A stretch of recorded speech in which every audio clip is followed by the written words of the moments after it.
Hey, to everybody at GDA, I just want to say this is an amazing organization that you have here, and I promise to do everything I can to let as many people know about it as possible, because for me to have this experience has been really emotionally and spiritually fulfilling, and then to have the dog on top of that and see what this dog can do and all the work that you all put into creating this environment that fosters connection and compassion. To have the visually impaired students here with us, I think has been such a blessing, because you can always reframe your thoughts about your own child's problems or your own life situation by seeing the visually impaired students do so amazingly well without their sight, and it's been inspiring.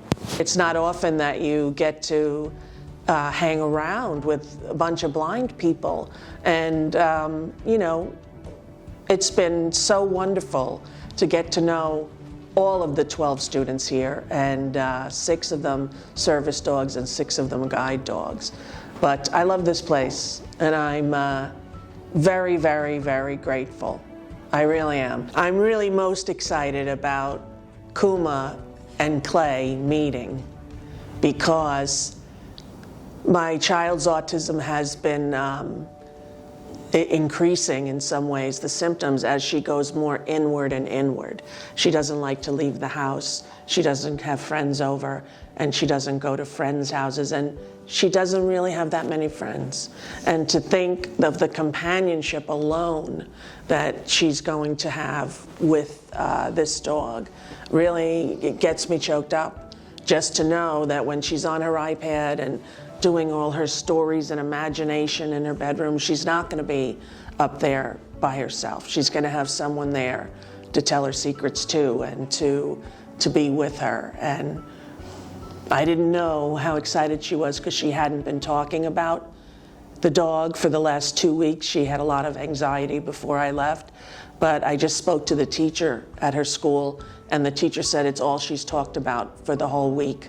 And can I come in with the dog and have my child show the class her new dog? So, I mean, socially, that's already leaps and bounds, because Dakota apparently wants to do it.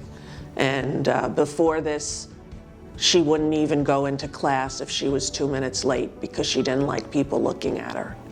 And now she's going to stand in front of her whole class and show some tricks that her dog can do. And just that alone, and we haven't even met yet, they're still we're still in separate places, but tomorrow at this time, I know there's going to be a lot of love in my household. And I think nothing happens by accident. Everything happens for a reason.